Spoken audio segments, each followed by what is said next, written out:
Hello बच्चों, welcome and welcome back to the channel. मेरा नाम रिया मिश्रा है और आज के इस वीडियो में हम लोग करेंगे सामाजिक अध्ययन, जो कि हमारे डीएलएड का इम्पॉर्टेंट सब्जेक्ट है। उसके top most important MCQ question आज हम लोग देखेंगे। हर एक क्वेश्चन हमारे पॉइंट ऑफ व्यू से बहुत ही ज़्यादा इंपॉर्टेंट होने वाला है, क्योंकि हमारा डीएलएड एग्जाम कभी भी हो सकता है। इसलिए हम लोग इंपॉर्टेंट क्वेश्चन की सीरीज़ कर रहे हैं, जिसमें आज हम लोग करेंगे सामाजिक अध्ययन का वीडियोस क्वेश्चंस करेंगे हम लोग, ठीक है। और आपको ये भी बता दूं कि हमारे डीएलएड की सीरीज़ चल रही है, जिसमें हम लोग डीएलएड का हर सब्जेक्ट को अच्छे से कवर कर रहे हैं। अगर आप चैनल पर नए हो तो चैनल को सब्सक्राइब कर लीजिए और हर एक वीडियो को देख लीजिए, क्योंकि आपको अगर सरकारी कॉलेज लेना है तो आपको मन लगा के पढ़ना होगा। और हमारे चैनल पे सारी चीज़ें मिल जा रही है, तो आपको इधर उधर भटकने की ज़रूरत नहीं है। चलिए बिना किसी देरी के शुरू करते हैं। देखो 106, 107 पे ध्यान मत देना। हमारी, जैसे मैंने बोला कि अगर आप चैनल पर नए हो तो चैनल को सब्सक्राइब कर लो। ये हमारी सीरीज़ चल रही है, जिसमें हम लोग सामाजिक अध्ययन का 106, 107 आज करेंगे। और इस वीडियो का आप लोग ये समझो कि क्वेश्चन नंबर 1, क्वेश्चन नंबर 2। चलो बिना किसी देरी को हम लोग शुरू करते हैं। क्वेश्चन नंबर 1 क्या कहता है? स्टॉम्प एक्ट किस वर्ष पारित हुआ था? 1765 में, 1764 में, 1763 में या 1767 में? हमारा इसका ऑप्शन नंबर ए एकदम सही हो जाएगा, 1765 में। देखो कैसे आपको सिर्फ क्वेश्चन और आंसर नहीं बताया जाएगा, क्वेश्चन और आंसर के साथ एक्सप्लेनेशन भी मिलेगा। तो एक्सप्लेनेशन सुनो, इसलिए बोल रही हूँ कि चैनल को सब्सक्राइब कर लो, हर एक वीडियो को गो थ्रू हो जाओ, क्योंकि सरकारी कॉलेज लेना ही लेना है। चलो, स्टॉम्प एक्ट हमारा 1765 ईस्वी में किंग जॉर्ज III के तहत ब्रिटिश संसद में पारित हुआ था। इसमें अमेरिकी उपनिवेशों के सभी कागजात और अधिकारी दस्तावेज पर लागू कर दिया गया था। नेक्स्ट क्वेश्चन देखेंगे 107 कहता है, यानी कि इस वीडियो का क्वेश्चन नंबर 2 हमारा कहता है कि भारत में स्थित लोनार झील किस प्रकार का झील है? गोखुर झील है, क्रेटर झील है, लैगून झील है या हिमानी झील है? इसका देखो, लोनार झील एक प्रकार का क्रेटर झील है, ठीक है। यह महाराष्ट्र के बुलगंडा जिले में स्थित है, यानी कि जो खारे पानी का झील, इसे हम कहते हैं क्रेटर झील को हम लोग क्या कहते हैं? खारे पानी का झील, ठीक है। चलो नेक्स्ट क्वेश्चन देखते हैं 108 हमारा कहता है संविधान के किस भाग में मौलिक कर्तव्य का जिक्र है? भाग 3 में, भाग 4 में, भाग 4 के खंड ए में या फिर भाग 5 में? तो देखो, संविधान के जो भाग 4 का खंड ए है, उसमें हमारा मौलिक कर्तव्य का जिक्र है। किसका जिक्र है? मौलिक कर्तव्य का जिक्र है।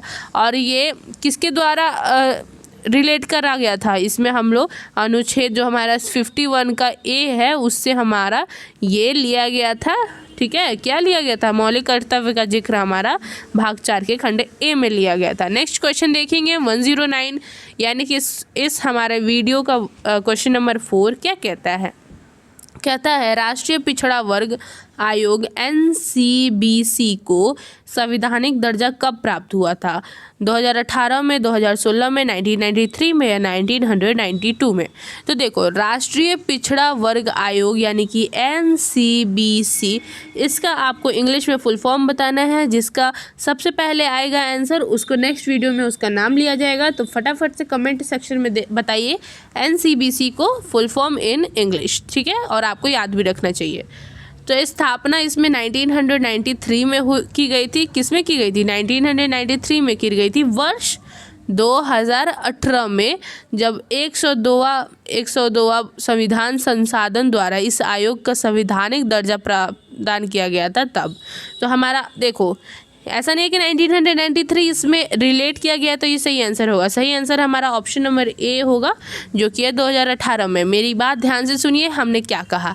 राष्ट्रीय पिछड़ा वर्ग आयोग की स्थापना, यहाँ पे NCBC की स्थापना 1993 में की गई। अगर यहाँ पे क्वेश्चन NCBC की स्थापना कब की गई थी, तो आप कहते हैं 1993 में NCBC की स्थापना की गई।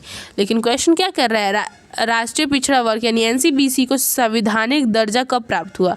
स्थापना तो इसकी 1993 में हो गई, लेकिन संवैधानिक दर्जा इसमें 2018 में हुआ था, जो कि हमारा 102वां संविधान का संशोधन द्वारा इस पे हमारा दर्जा किया गया था, ठीक है। नेक्स्ट क्वेश्चन देखेंगे 110, ठीक है। क्वेश्चन हमारा कहता है मानचित्र की दूरी को मापने में क्या कहा जाता है? अंश कहा जाता है, हर कहा जाता है, मापनी का प्रकथन कहा जाता है, या इनमें से कोई नहीं? तो हमारा इसका ऑप्शन नंबर ए एकदम सही हो जाएगा, अंश, ठीक है। ऑप्शन नंबर ए सही हो जाएगा। कैसे सही हो जाएगा वो सुन लो। देखो, मानचित्र की दूरी मापने की इकाई को हम लोग क्या कहते हैं? अंश कहते हैं। क्या कहते हैं? अंश कहते हैं। और अंश हमेशा क्या होता है? एक होता है, ठीक है, 1। चलिए नेक्स्ट क्वेश्चन देखेंगे। नेक्स्ट क्वेश्चन है हमारा 111। 111 हमारा क्वेश्चन कहता है, केंद्र मुख्य एक महत्वपूर्ण लौ अयस्क खानदान है। ठीक है, हमारा ये क्वेश्चन है। क्वेश्चन का हमारा ऑप्शन है केरल का, मध्य प्रदेश का, कर्नाटका का या फिर आंध्र प्रदेश का। हमारा इसका देखो, जो हमारा केंद्र मुख्य कर्नाटक का चंगम, ठीक है, हमारा कर्नाटका का ये हमारा आंसर होगा ऑप्शन नंबर सी, चकमुंगलूर में इसमें स्थित होगा, जो कि हमारा महत्वपूर्ण लौ अयस्क खानदान है। ठीक है, नेक्स्ट क्वेश्चन देखेंगे 112 हमारा कहता है, चीनी उत्पादन में अग्रणी राज्य कौन है? उत्तर प्रदेश है, महाराष्ट्र है, पंजाब है या असम है? तो हमारा देखो, इसका ऑप्शन नंबर ए एकदम सही होगा, जो कि है हमारा उत्तर प्रदेश। उत्तर प्रदेश को हम लोग शॉर्ट फॉर्म में क्या कहते हैं? यूपी।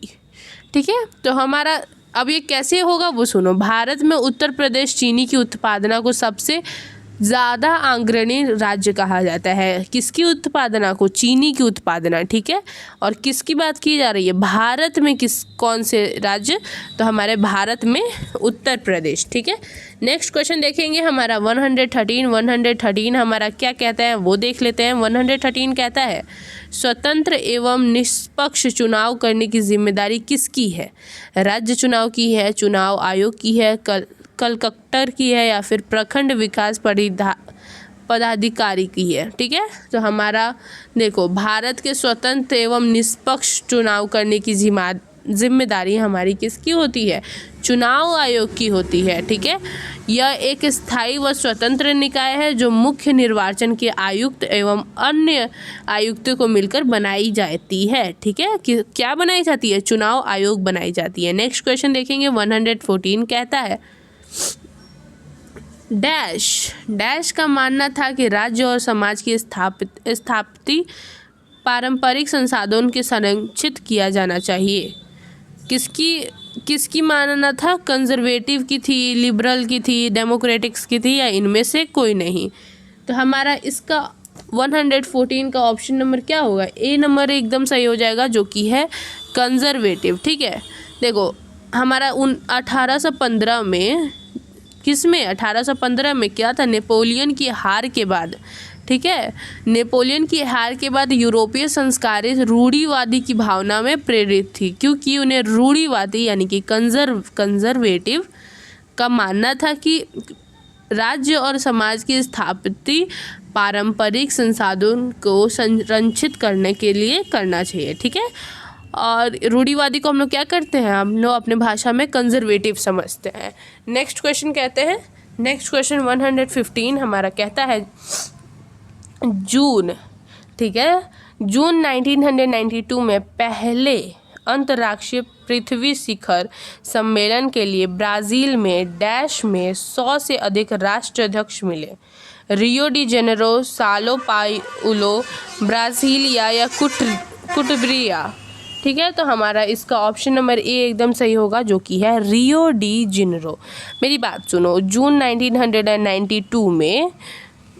1992 में पहले अंतर्राष्ट्रीय पृथ्वी शिखर सम्मेलन के लिए ब्राज़ील में रियो डी जेनेरो में क्या हुआ था?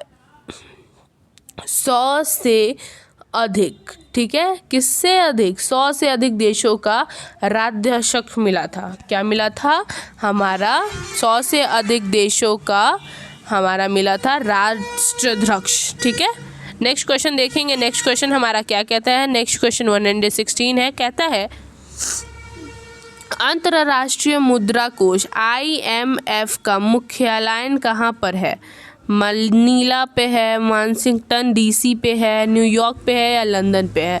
तो हमारा 116 का ऑप्शन नंबर बी सही होगा। बी ऑप्शन नंबर हमारा क्या है?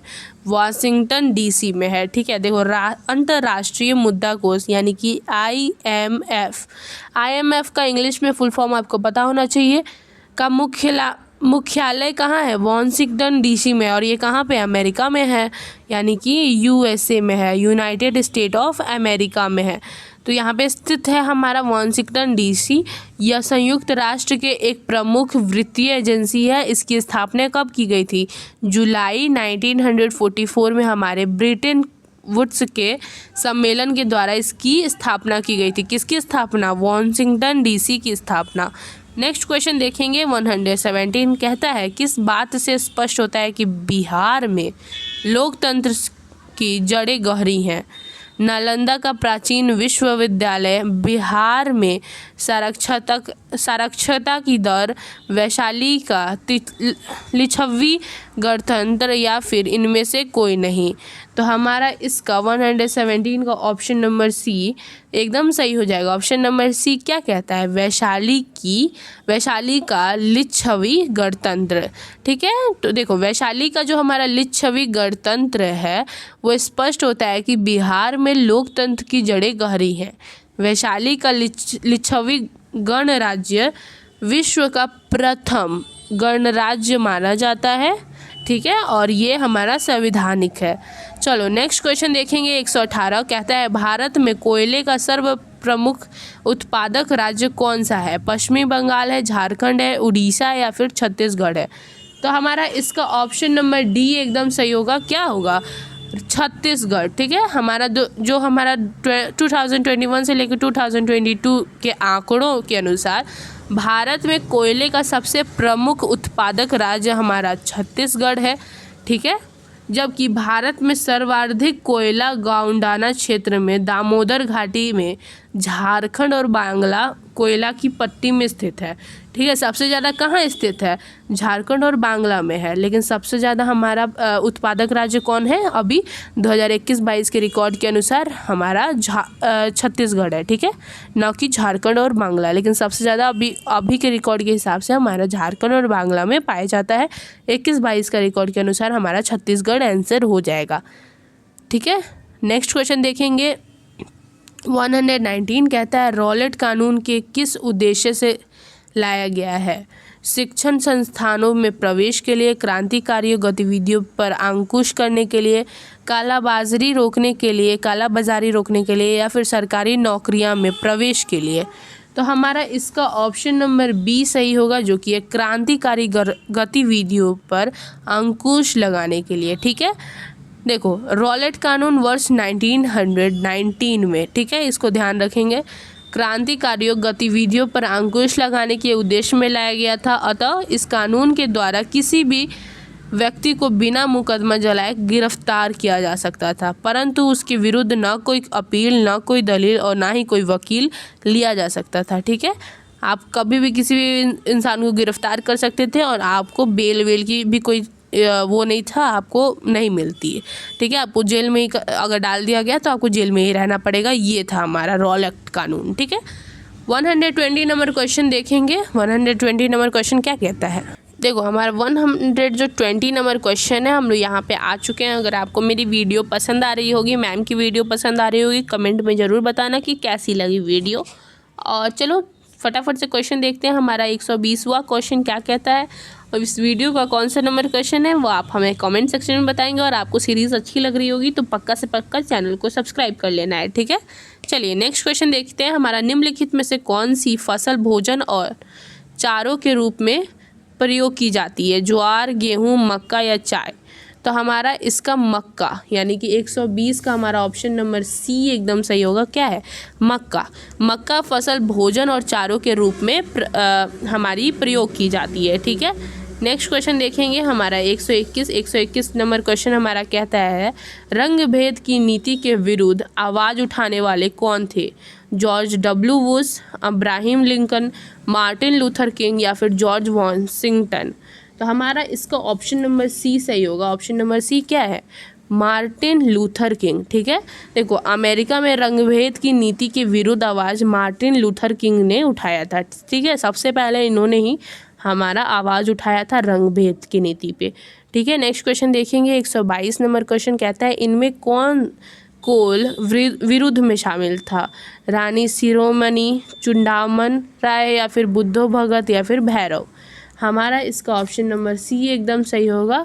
ऑप्शन नंबर सी क्या है, बुद्धो भगत। ठीक है, देखो एक्सप्लेनेशन में ये जान लो ना कि जब कोल विद्रोह कहाँ से 1831 से 32 में यानी 1831 से लेके 1832 ईस्वी में छोटा नागपुर क्षेत्र के जनजातियों ने अंग्रेज़ों के खिलाफ विरोध किया, जिसके नेतृत्व बुद्धो भगत ने किया था। कहाँ से, छोटा नागपुर क्षेत्र से। आप ये बताइए छोटा नागपुर कहाँ है स्थित है, ठीक है, कमेंट सेक्शन में बताइएगा। ठीक है, लेकिन जो मैंने अभी बताया बुद्धो भगत के बारे में और छोटा नागपुर के बारे में, इसको अच्छे से समझ लेना, कॉपी में नोट डाउन कर लेना क्योंकि ये इंपॉर्टेंट टॉपिक है। नेक्स्ट क्वेश्चन देखेंगे 113 कहता है 123 सॉरी, क्वेश्चन नंबर 123 कहता है विश्व की कितनी प्रतिशत जनसंख्या भारत में रहती है? 17.5%, 18%, 16% या फिर 2.8%। यहाँ पे क्या पूछ रहा है, विश्व में मतलब पूरे विश्व से कितनी, मतलब अमेरिका, रशिया, चाइना, सारा विश्व मिला के भारत में, विश्व में मतलब भारत के अलावा बाकी सारे जो हमारे कंट्रीज़ हैं उसमें से कितनी % जनसंख्या हमारे भारत में रहती है, अपने देश में नहीं रहती है, अपने भारत में रहती है। तो इसका हमारा सुनो, जो विश्व में जनसंख्या 17.5% होती है विश्व की, जो हमारी 17.5% जनसंख्या है वो भारत में रहती है। जनसंख्या की दृष्टि में विश्व में भारत का सबसे बड़ा दूसरा स्थान है। ठीक है, और जनसंख्या की दृष्टि से हमारा विश्व में सबसे पहला स्थान किसका है, चाइना का है, और दूसरा किसका है, इंडिया का है। इंडिया माने अपना भारत का है। नेक्स्ट क्वेश्चन देखेंगे 124 नंबर क्वेश्चन हम लोग देख रहे हैं। और हाँ, मैं आपको ये बता दूँ, ये हमारा सेकंड लास्ट क्वेश्चन है। आई होप आपको वीडियो पसंद आई होगी। तो चलो बिना किसी देरी का 124 नंबर क्वेश्चन देखेंगे। कहता है प्रथम विश्व युद्ध का तत्कालीन कारण क्या था? बिस्मार्क का जर्मनी का चांसलर बनना, या फिर सम्राट केसर विलियम का शासक बनना, या फिर ऑस्ट्रिया के राजकुमार की सिरोजियवा में हत्या, या फिर ऑप्शन नंबर डी कहता है जर्मनी द्वारा ब्रिटिश जहाज लुस्पितानियों को डुबाया जाना। ठीक है, तो हमारा इसका ऑप्शन सही ऑप्शन क्या होगा?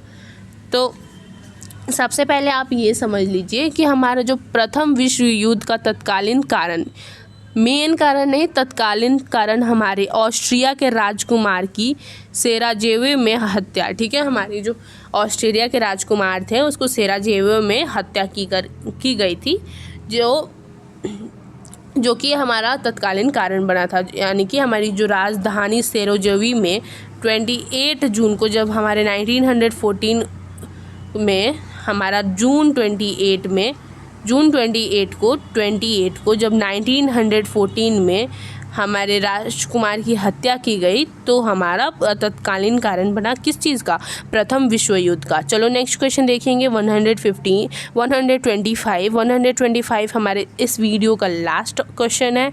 आई होप वीडियो पसंद आई होगी, फटाफट से चैनल को सब्सक्राइब कर लो। चलो लास्ट क्वेश्चन प्रोवाइड करते हैं। लास्ट क्वेश्चन हमारा कहता है मानचित्र में नीले रंग द्वारा किस भाग को दिखाया जाता है? इंपॉर्टेंट क्वेश्चन है, नोट डाउन कर लेना।